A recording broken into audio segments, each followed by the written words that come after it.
C'est peut-être à la faveur d'une évolution climatique qu'il faut attribuer ce que l'on a appelé la révolution néolithique, l'âge de la pierre nouvelle, entre moins 5000 et moins 2000 ans.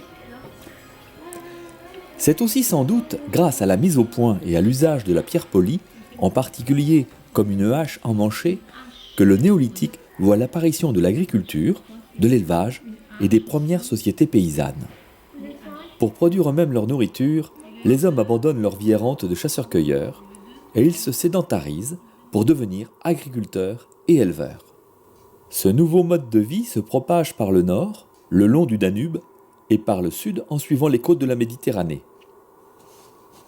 À cette période cruciale du néolithique, pour la première fois depuis son apparition, l'homme va modifier l'aspect et l'équilibre naturel des paysages dans lesquels il s'installe. Dans la vaste forêt qui couvre alors nos territoires, avec ses haches en pierre polie, il va dégager des espaces pour ses champs, ses prairies et ses villages. Alors on est en présence d'une hache emmanchée avec sa pierre polie. C'est un outil composé en fait de 3 parties. Un manche qui est en bois, qui est lui-même rentré dans une pièce intermédiaire qui est faite de cornes de cerf. Et dans cette corne de cerf est rentrée une hache en pierre polie. Alors pourquoi le polissage ? Ça n'est pas pour faire joli, on s'est posé la question, pourquoi tout d'un coup on se met à polir des pierres alors que depuis le Paléolithique, c'est-à-dire depuis 250 000 en gros dans notre région avant Jésus-Christ, on ne polissait pas. Eh bien, en fait, on s'est rendu compte que le polissage rend la pierre encore plus dure, encore plus efficace, et que dans des travaux qui sont quand même assez lourds, assez difficiles, qui sont la taille des arbres, puisqu'il va falloir défricher à cette période-là pour faire des villages, pour faire des champs, pour cultiver, pour faire paître les animaux. Donc le défrichage devient quelque chose d'essentiel à la période du néolithique. Eh bien, il faut avoir un outil très efficace. Alors, on se rapproche là, tu vois, néolithique, entre 5000 et 2000 avant Jésus-Christ. Au 5e millénaire, sur notre littoral atlantique, les hommes ont érigé des centaines de monuments mégalithiques, c'est-à-dire des grandes pierres, des menhirs, des tumulus ou des cairns. Dressés sur des points hauts et visibles de loin, les cairns, qui sont des sépultures pour des personnages sans doute privilégiés, marquent ainsi le paysage et la possession d'un territoire par une élite. Ce sont des grands amas de pierres qui peuvent atteindre jusqu'à 20 mètres de haut.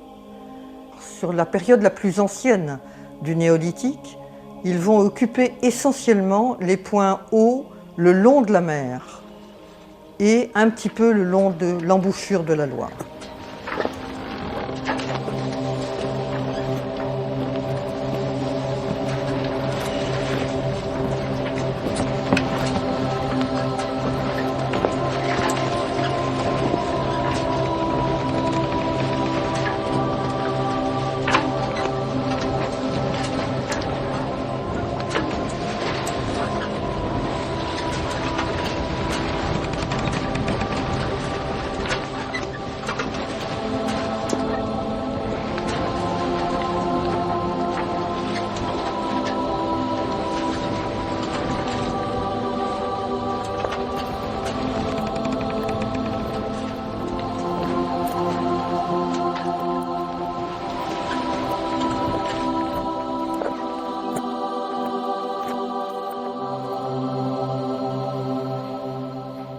Cette élite, sans doute, se fait enterrer dans des chambres funéraires, circulaires, carrées, qui peuvent prendre différentes formes, et qui s'accompagnent d'un matériel funéraire.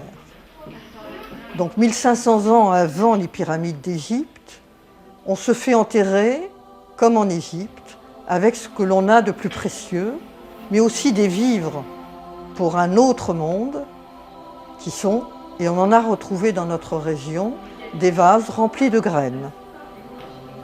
Les premières traces d'occupation néolithique sont visibles en Loire-Atlantique vers moins 4500 ans, non loin de Guérande. Ce sont des structures à fossés qui ont sans doute servi à une exploitation du sel grâce à une technique d'extraction par chauffage et évaporation de l'eau de mer. Nécessaire pour conserver la viande et le poisson, le sel devient à cette période un complément indispensable à l'équilibre alimentaire, surtout lorsque l'on se nourrit principalement de céréales et non plus seulement de viande. La maîtrise technique et le développement de la fabrication du sel va donc permettre la production de richesses et la concentration des pouvoirs entre les mains des élites qui la contrôlent et la défendent. Et ce sel, il va être le moyen de faire du troc et donc d'obtenir d'autres richesses en échange. La présence de pierres exceptionnelles d'origine lointaine qui peuvent venir soit de l'Italie du Nord, soit d'Espagne, est le signe d'échanges importants qui se font à cette période-là. Et le sel peut être l'autre partie échangée avec ces matériaux exceptionnels, car c'est la grande richesse et sans doute la richesse qui commence dès cette période du néolithique et qui va se poursuivre jusqu'à nos jours.